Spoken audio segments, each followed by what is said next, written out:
Hello, I'll wait another minute for a couple more people to join us, and then we'll go ahead and get started.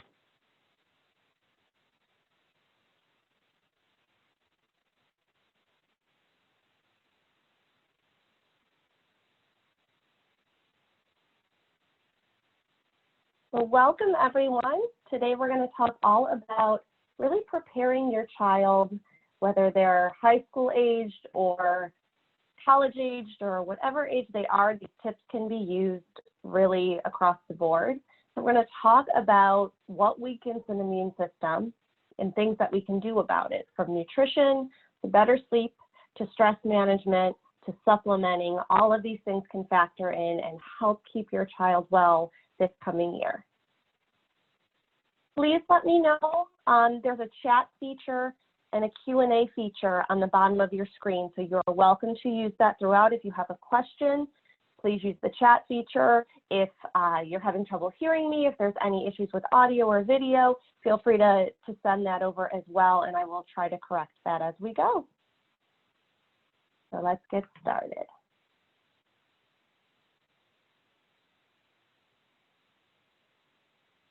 So as always, you know, these presentations are intended for educational purposes only. Though I am a registered dietitian, I don't know the health background and health history of you or your child, so it's always best to seek the advice of your physician or your personal health provider. So the immune system is really a very complex and, of course, vital network that protects the body. The skin is a barrier of defense we have, and there are lots of internal organs as well that are involved in the immune system. So it's really, we know probably this much out of the universe of what the immune system all has to offer, but in what we do know, there are many things that can influence it. And I think it's important to point out that depending on the researcher or the book that you know I had looked at, the range was about 70 to 80% of the immune system lies in the gut. But the bottom line is the vast majority of our immune system is actually in the gut. And I think that's important. I'm going to come back to that a lot when I talk about things that we can do for the immune system and to really protect it. To get further into the fact that a lot of our immune system lies in the gut, let's talk for just a second about the microbiome. So the microbiome is this collection of microbes in and on us. We have over 50 trillion. It's a number that I don't know about you, but I can't really comprehend something that high. But 50 trillion microbes in and on us. A lot of them are concentrated in the gut and are involved in the immune system and communicating and kind of telling the brain what's a good thing and what, nope, that's a pathogen, we need to attack that. So microbes are very important. These could be good bacteria, they could be beneficial yeast. There's a lot of different microbes that are in and on us. They also are involved in synthesizing vitamins. So that's important, of course, because when we have proper micronutrients, which we'll talk about in a little more detail later, that benefits our immune system. The microbes also assist in producing neurotransmitters. So these are our feel-good chemicals, things like serotonin. 90% of serotonin is actually made in the gut with the help of microbes. And of course, reducing inflammation. So a lot of functional medicine doctors and a lot of health experts are saying that when you support this microbiome, this community really, that's a communication aspect with the brain and with the immune system and the whole body, it is absolutely essential for the integrity of our immune system. It helps us respond to and prevent infections, and it also assists us in recovering. So really important to take care of our gut. What can affect the gut as well as the immune system? Nutrition, stress, lack of sleep, and then nutrient deficiencies. So I'm going to get into each one of those different categories and hopefully give you some good tips on how to manage each one. For your child, there may be one of these categories that's standing out over the other one, and so that could be where you start and focus. can't do all of these things immediately. For some of your children, they've already started school. So we've got to kind of take it slow. But for me, of course, as a dietitian, nutrition is a huge aspect of how I help people stay healthy. And I always go back to this concept of every single thing that we put in our bodies, whether it's a drink or a food, does one of two things. It helps us, it assists our body, it fights against inflammation, it boosts our immune system, it gives us the proper nutrients to function and fight against chronic diseases. Or foods are harming us and they're causing destruction, they're fueling disease, and they're causing damage. And when we look at these two images, it might seem obvious which one is, healthier, but we're eating more of the image that shows all of the snack foods rather than these high quality whole foods that are pictured on the left of your screen. So 65% of the American diet is processed, and it's fueled by these kind of empty carb foods. And for teenagers and college-age kids, that probably is an even higher number. So it's really important that we fuel our children properly. What we're putting in is essentially giving our bodies the information to tell it what to do. So what is their diet doing? Is it helping them? Is it harming them? Is it helping improve energy? Or are they crashing? Are they having fatigue? Are they having to maybe utilize stimulants and other things? Are they napping? And teachers are saying they're falling asleep during class, or do they not make it to class if they're in college because they've overslept? Foods can improve the immune system and aid in healing, or it could suppress the immune system. If your child, or you even, if you're someone that gets sick a lot, then we need to focus on better nutrition, because your body's probably not getting the proper tools, the proper information to help it heal and support that immune system. If it's a helper, it can support and help you manage a stress response versus contributing to stress. Foods can actually help to improve mood, focus, and learning. The opposite is true if you eat some of these harmful foods. And of course, good foods, healthy foods that are helping, are providing micronutrients, which are beyond the carbs, proteins, and fats, which are our macronutrients. We also need micronutrients. These are our vitamins, our minerals, antioxidants, fatty acids, nutrients that we need to the effect that if we are low on any of them, it affects our health in a pretty profound and significant way. So it's important that we're eating foods that are giving and delivering these micronutrients versus foods that are just empty and void of all of those things.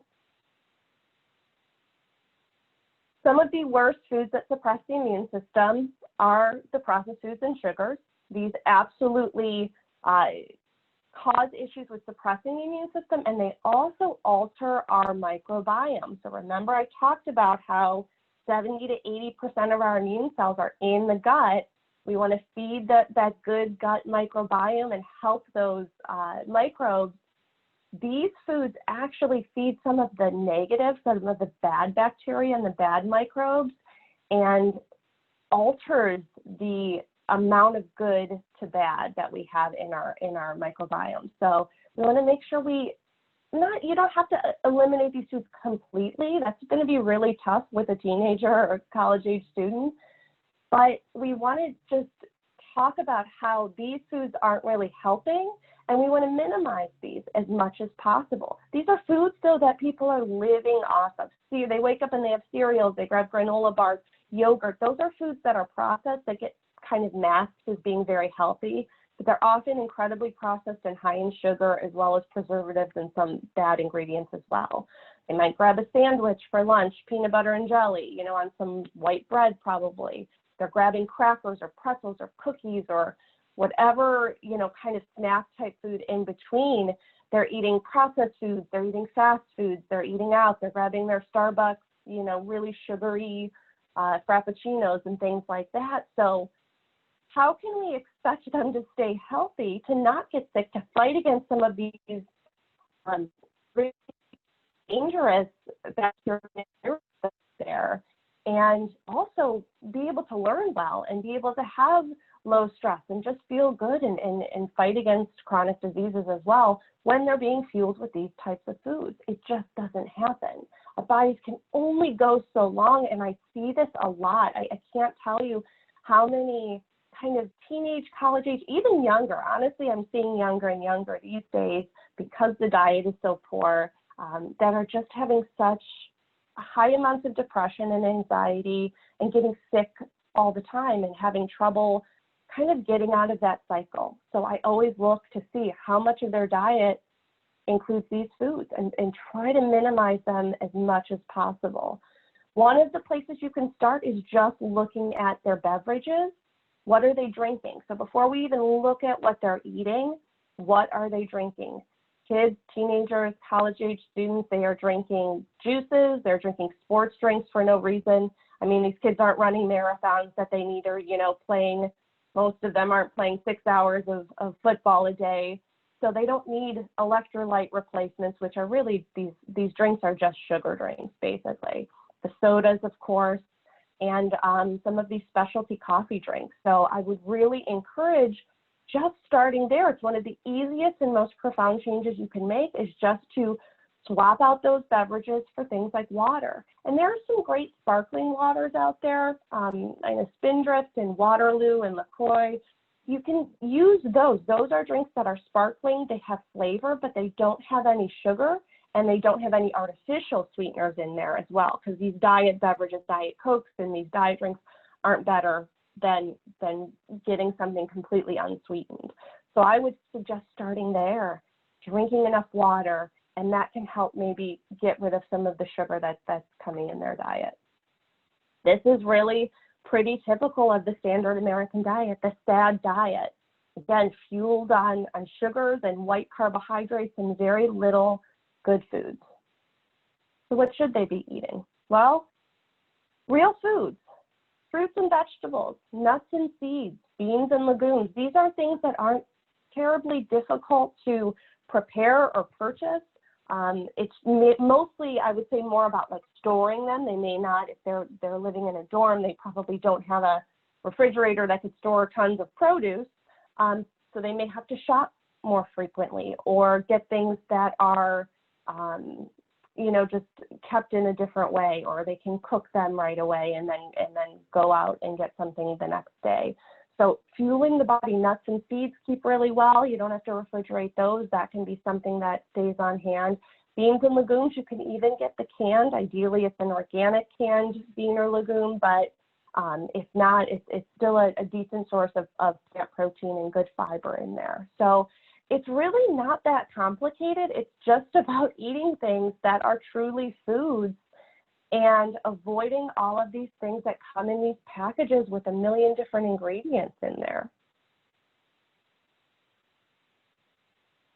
What might that look like? So I purposefully put together a day's worth of eating in a really clean, whole food way, but without a ton of cooking. Of course, I can throw up recipe after recipe and you know, all of these fancy food combinations, but that's really not realistic for the group that we're talking about. So what could a breakfast be? It could grab some tea, they could have some water very quickly. Oatmeal is great. You just add some hot water to it. You can do the instant stuff, that's fine. Just watch the stuff that's a lot of sugar.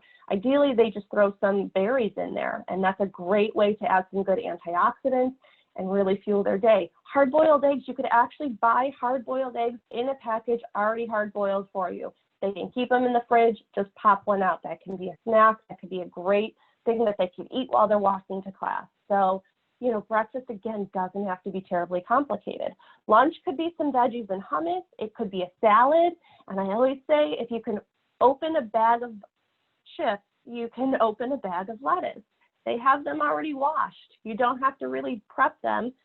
Put them in a bowl. You can do these spring mixes, spinach, things like that. Throw some dressing on there. You could have some soup. There are some soups out there like Kettle and Fire. I like as a great brand that they use bone broth and just really nutritious ingredients. They don't have a lot of junk in there. So it comes in a carton. You don't have to add anything to it. They could just heat it in the microwave if they wanted to. Have some greens on the side, and boom, you have an immediate instant lunch filled with, look at all of these colors, purple and orange and yellow, and you've got the greens in there. So that's what we want to be fueling them. For dinner, I actually have Chipotle on here. This is a way to do Chipotle in probably the healthiest way that you can do there, but they have some good quality ingredients. You can get some brown rice with greens in there and those fajita vegetables and top it with guacamole, and that's not a bad dinner or lunch or whatever that they want to use. So they could still eat out. They could still have something that's convenient. We just have to make sure that they're, you know, making a better choice. When we do the wraps at Chipotle, those tortillas, those really add on a lot of kind of empty calories.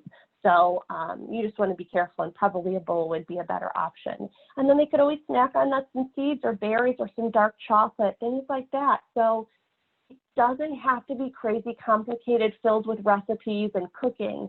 You can get this stuff, and it's easier than ever to eat well. So I really encourage you to share this with your child and see what their opinion of it is. I mean, it looks really pretty. Look at all of these colors jumping out. They may not be used to it. So there are some ways that you can encourage them to eat better. You can talk about some of the benefits, and this could be age specific.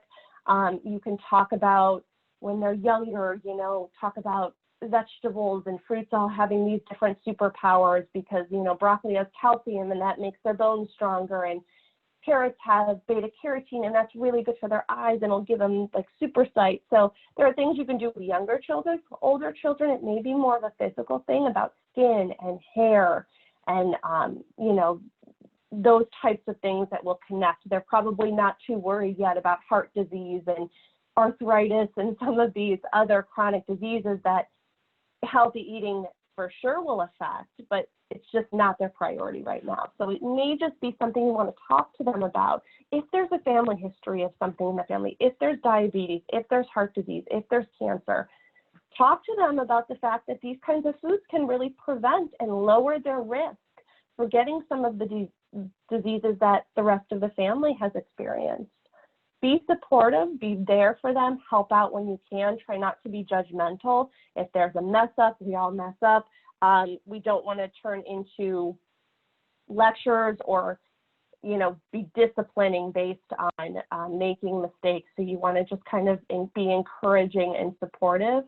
Be a role model yourself. For a lot of my adult clients, you know, that are coming to me about their kids, I will ask them, well, what does your diet look like? And it almost didn't occur to them that like, oh, I should be doing this so they can see this so they're used to it. When kids grow up on tons of vegetables and fruits, guess what?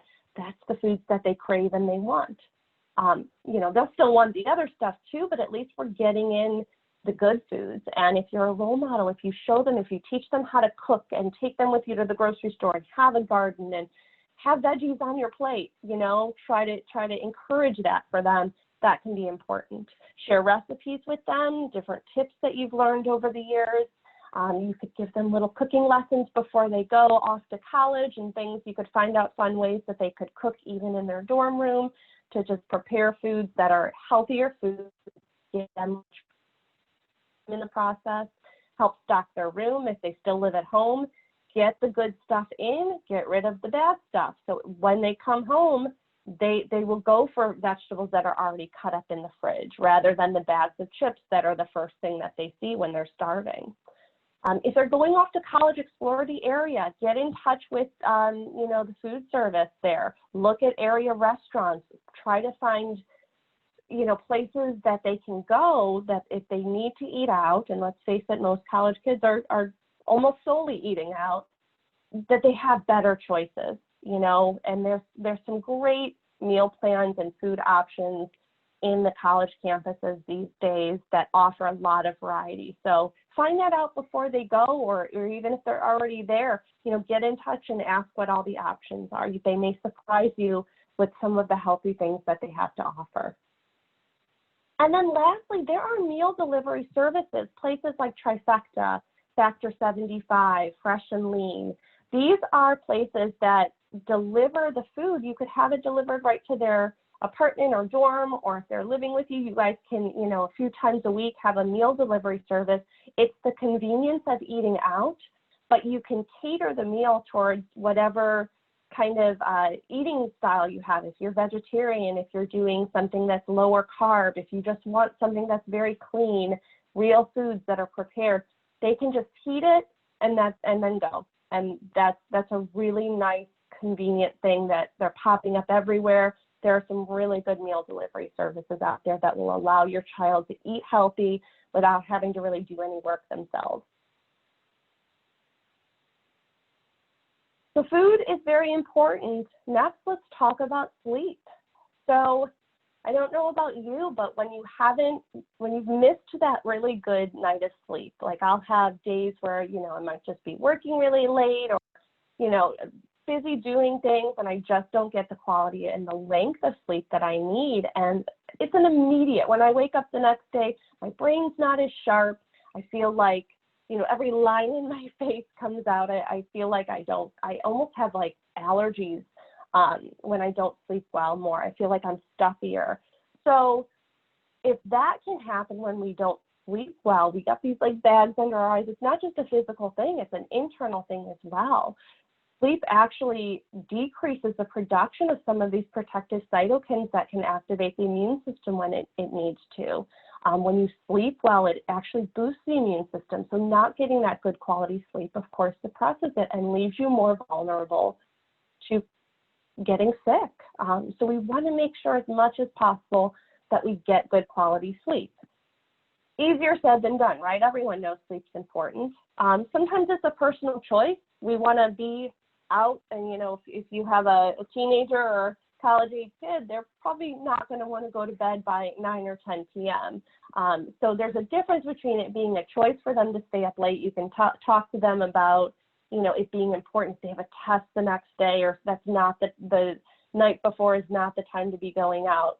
So you could tell them about those things, but there are also many kids that just don't sleep well because some habits that they have are interfering with sleep. One of the biggest ones are the blue light from our devices, these screens that are constantly in their faces, whether it's a computer, a TV, an iPad, a phone. Usually it's the phone. It's right up until bed, and if they can't sleep, they're still on it. So research has shown you want to stop exposing yourself to a blue light device about 2 hours before you want to go to sleep. So, turning to something like reading a book or something else, listening to music, rather than staring at a screen, because that can really disrupt sleep. Noise, or certain types of noise, it's really the fluctuation in noise that interferes with sleep. So I suggest having, a fan that you can keep on all night, or that a white noise machine even might be helpful because it adds this layer of just this dull background, but it's a consistent noise versus, you hear a siren outside, or there's a storm out and there's a crash of thunder, or maybe their roommate snores really loud, and so you've got these ups and downs of sound that can really disrupt their sleep. So putting something to kind of mask those fluctuations in noise can be really helpful. Caffeine and alcohol, these are both tricky. Everyone thinks caffeine's good, it wakes you up. Alcohol is a depressant, so this helps to put you to sleep. So if your child is old enough, they're in college and they're drinking alcohol, just let them know, and maybe this is good advice for you as well. While alcohol, wine, beer, whatever it is, can help initially make you feel sleepy, it actually disrupts sleep. So you may have this period a few hours in where you're waking up and you're having this disruption. So alcohol is not something I would turn to use as a tool for better sleep because it's disruptive. And caffeine, being a stimulant, everyone has their different kind of like caffeine cutoff time where you want to figure out, okay, what's the time of day? For some people, it's noon. If they drink caffeine after that, they've realized that it interferes with sleep. Others don't make that connection. They think caffeine doesn't affect them, but it does. Caffeine is a drug. So whether it's in your coffee or your tea or whatever, your soda, it's affecting you. It's causing a stimulant response. Eventually you get used to that and you need more of it and more of it. So if you're at a place where you're drinking or they're drinking, a few cups of a caffeinated beverage a day, that's the time to say, okay, we need to cut this back because it's just going to wear their system out. and they're no longer going to respond to it anyways. Number 4, lack of exercise. For those that exercise, they fall asleep quicker and stay asleep longer. If you're using your body and you know, maybe not right before they go to sleep, but at some point during the day, be active and get some exercise in, and that will help quality of sleep. Too high temperatures, usually around 60 degrees is what I've read a lot of experts, sleep experts have said that's the kind of the magical temperature to keep your bedroom at. And it's really funny because when I moved into the house, you know, I've been there for 11 years, but when I first moved in, the bedroom is an addition, so it doesn't get the heat like the rest of the house. And I hate being cold. I was, you know, wrapped up in 12 blankets. I've always got a sweatshirt or a sweater on, even in the summer. So I didn't like that. I hated it. And it was so funny because I was reading about sleep, and I noticed since I moved there, I actually was sleeping better. And I was like, I think it's because the actual temperature of this room, it's like 10 degrees cooler than the rest of the house. I think that was helping me. I didn't change anything else. So, you know, something to be said about that to lower the temperature, especially in the bedroom. Be careful with naps. That's a favorite of a lot of teenagers and a lot of college kids, you know, take naps because they pulled an all-nighter, or they, you know, woke up really early and they think it's good to then take a nap, and then they'll get kind of their second wind. It's better if they just stayed awake and plowed through and then got that great night's sleep, because a nap will disrupt then that night's sleep, and they'll get into the cycle of always needing a nap. We've got to be careful with that. Number 7 is watching thrillers or anything that's kind of suspenseful. So horror films, or reading a book, even if it's like a mystery or suspenseful. Certain people are more affected by that than others, but even watching the news, because it's like super negative and there's always like really stressful stories on there, that might be something that if they're a person that gets affected by that, they'd want to avoid at least a couple hours before sleep. And then the last is stress and anxiety. We're going to talk more about that. So stress and anxiety interferes with sleep. It also interferes with the immune system. So let's talk about that. Are there any questions? I just want to ask really quick to see if anyone has a question. No? Okay.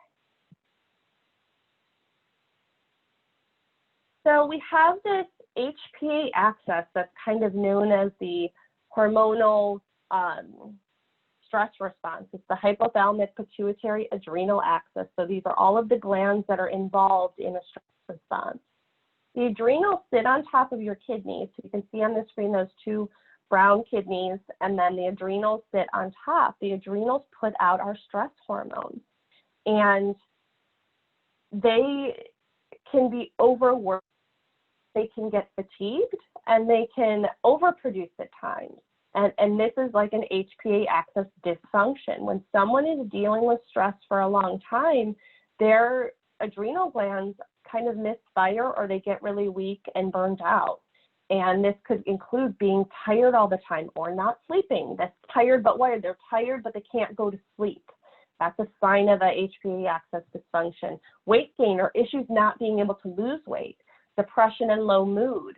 GI complaints. Chronic pain. These are all symptoms of having an imbalance with the hypothalamic pituitary adrenal axis. And that's a sign of having chronic stress. We all are going to deal with stress.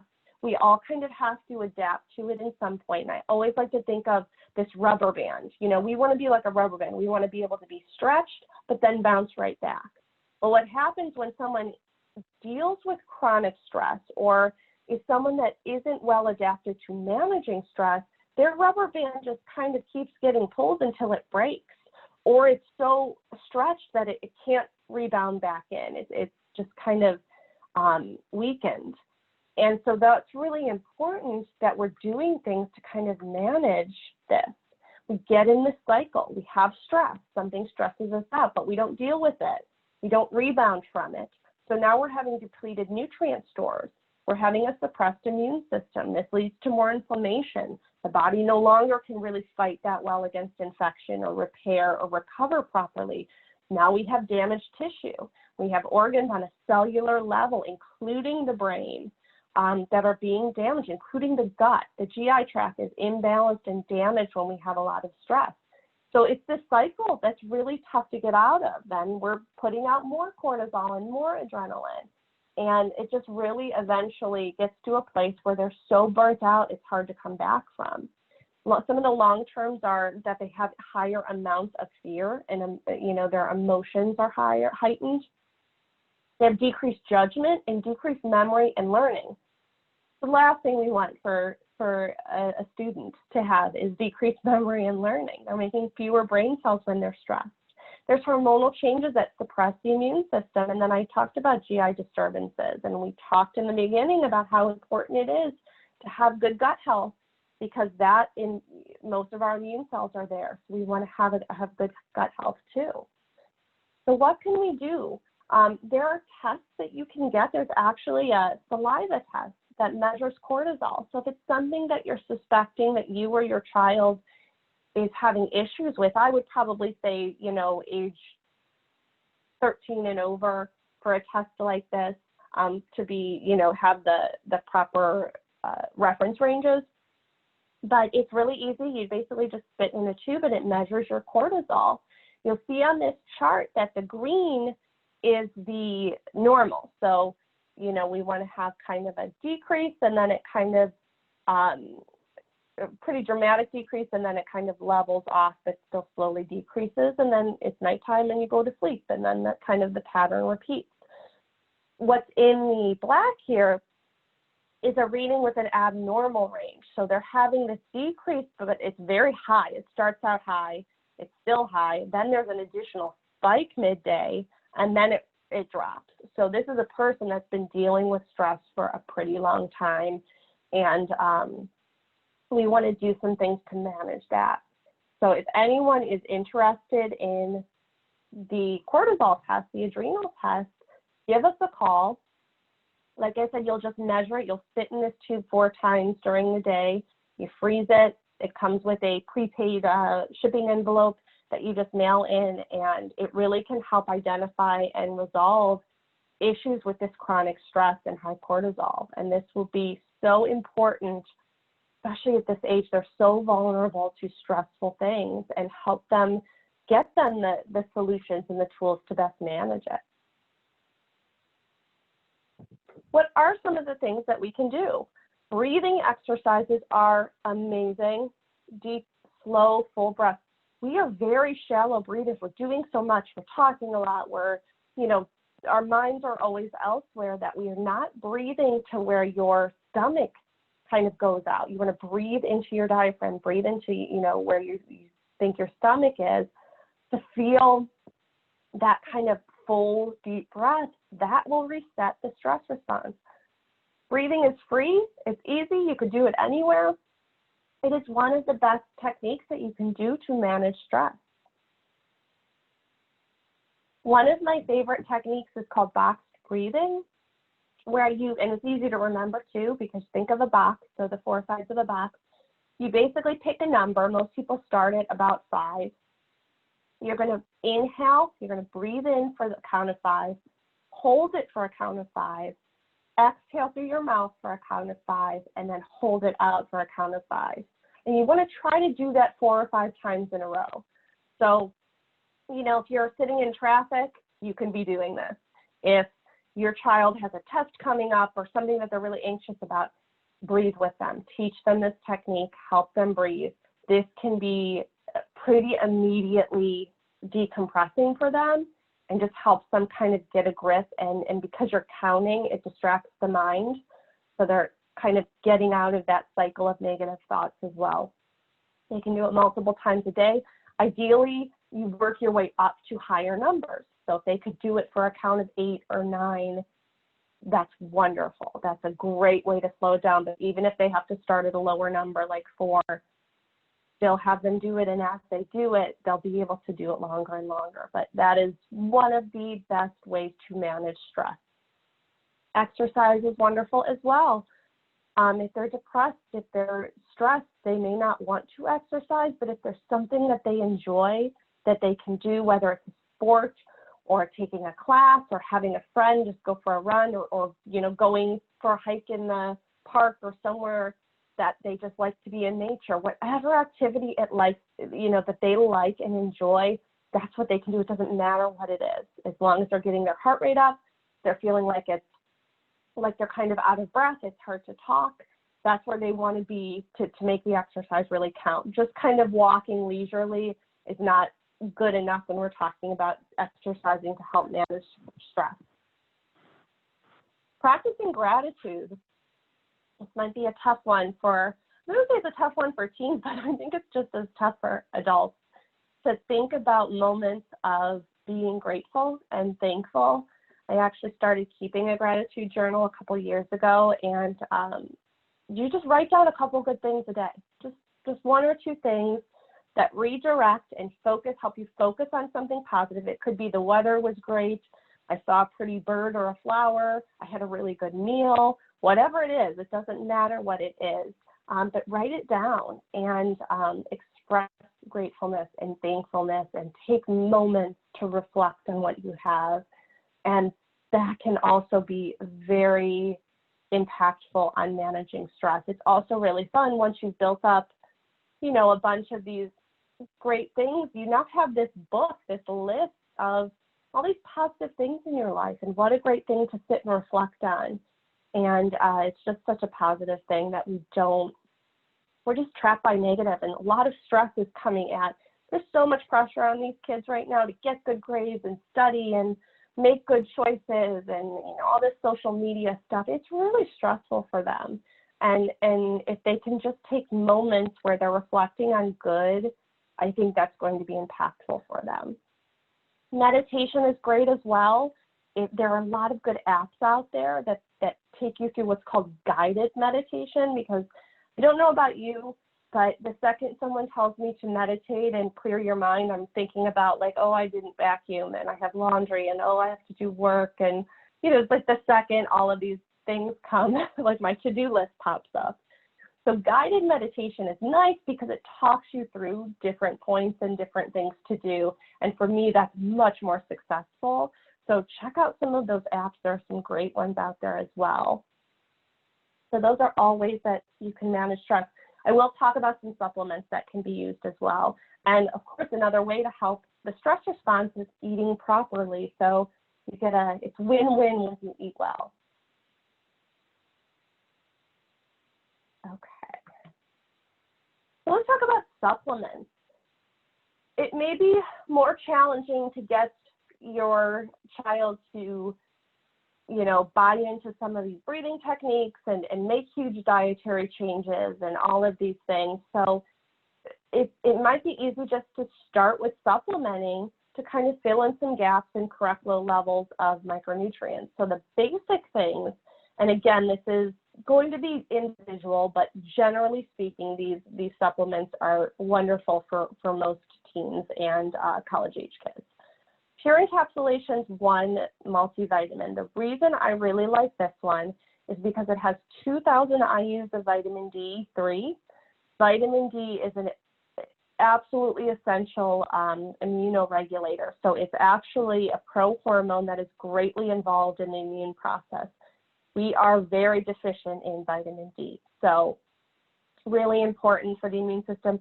And research is actually showing about 5,000 IUs even when it's, that time of year where they're more exposed to things can be helpful as well. Of course, you can confirm that by having their levels checked through a blood test with the doctor.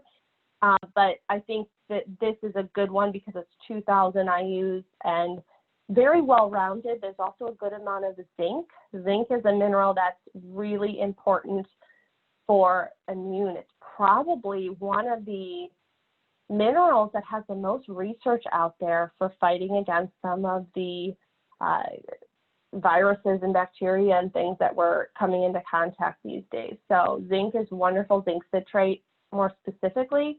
So this multi has a decent amount of that. There's a little bit of vitamin C, though you could take more. Certainly, I think there's only about 180 milligrams in this multi, which may not be enough to really give the immune system a huge support, but it's a great place to start. It's a one a day.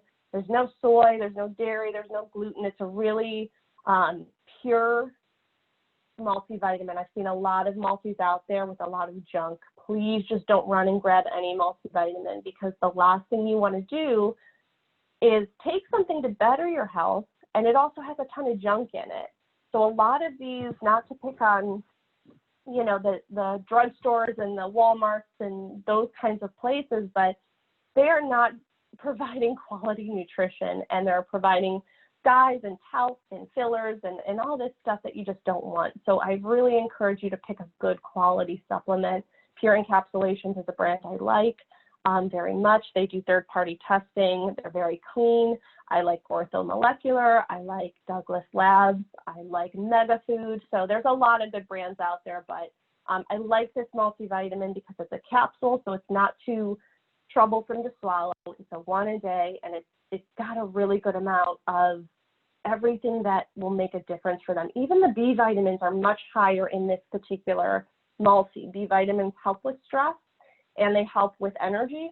So this is a great reason to take it. Probiotics, I talk about the microbiome being important for the immune system. It's also good for regularity and for, you know, brain health and all these different things. We're looking at even this world of psychobiotics, which basically are probiotics, good bacteria that are affecting the brain and helping with mood issues. Orthobiotic by Orthomolecular is just a really good, well-rounded probiotic. It's got a good variety of strains, including a beneficial yeast called Saccharomyces boulardii. So one a day, it's a capsule. They're not too big. That's a nice one to just take to kind of give their system that balance and feed into that good bacteria that we're all, you know, often throwing off balance with all of the garbage that we're eating. There's also a huge deficiency in omega-3s. I didn't talk too much about the importance of fatty acids, but they also play a huge role in the immune system. And this particular one by Nordic Naturals combines curcumin with it. Curcumin is one that Institute of Functional Medicine has shown that, they've suggested for immune system to try to fight against immune challenges. So that's just a combination. You don't have to do it with curcumin, but it's a really potent anti-inflammatory. So good for joints and good for a lot of the other diseases that are fueled by inflammation. So those are kind of just places to start. You know, maybe you just do a good multi. If they're not eating fish though, which most teens and kids are not eating fish, most adults aren't either, for, you know, the recommended 3 times a week eating like wild salmon, you're deficient in omega-3s. Get a good omega-3 supplement. Nordic Naturals makes a ton of them too. I really like that brand with fish oil and omega-3s as well. If you're vegetarian or vegan, they make an algae-based oil that will give you good amounts of EPA and DHA, which are the parts of omega-3 that we want, versus doing like a flax oil or a plant-based oil. You're going to get more out of the algae oil or a fish oil if you do fish.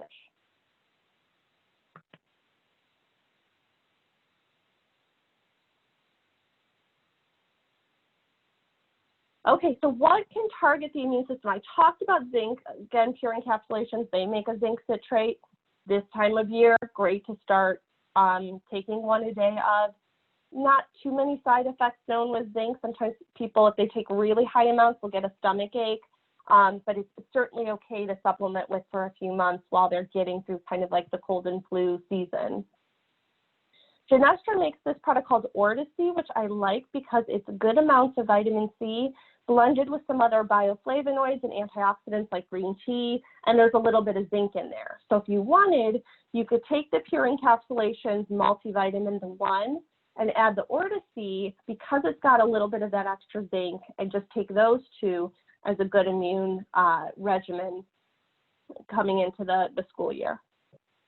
Gaia is a great brand that makes very pure herbal supports. They make a lot of different products out there. You could find something kind of for all of your concerns, but this is a product, Rapid Immune Response, I will have in my cabinet always.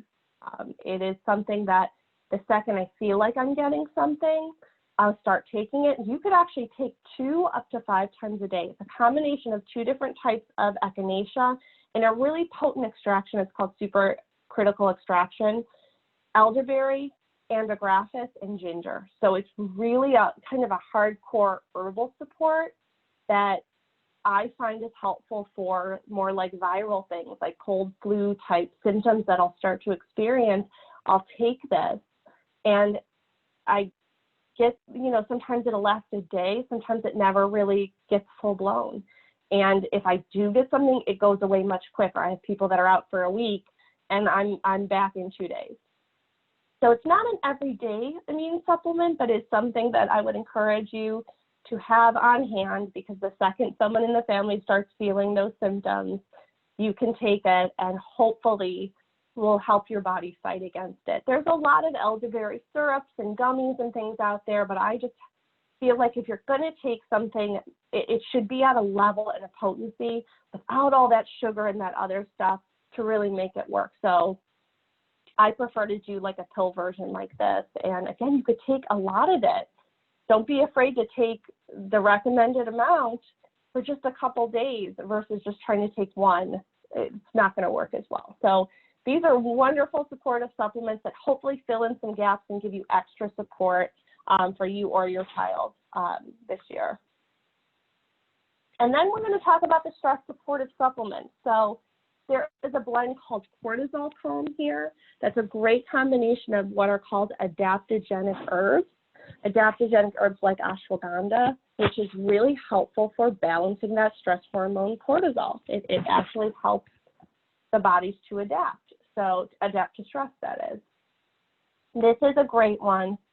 And sometimes an even more important supplement than the immune supplements if someone's getting sick all the time, because it's getting to the root cause of why they may be getting sick all the time. Are they getting sick because they have an imbalance in cortisol and other stress hormones? They're stressed chronically and their body just has lost the ability to really fight. We're getting to the root cause, which is helping them to balance that stress response, which then in turn will put the immune system back where it needs to be. So that's one approach that can be an everyday supplement, not something for younger kids, but a great thing for older teens and adults. Something that any age can take is the Natural Calm, which is just a magnesium powder. And magnesium is a mineral that we tend to be very deficient in, and it's really powerful because it is both physically and mentally calming. So you can take magnesium for a headache or for like leg cramping or tense muscles if you get like that neck tension, and magnesium will kind of release that. But it also helps to make you feel calm.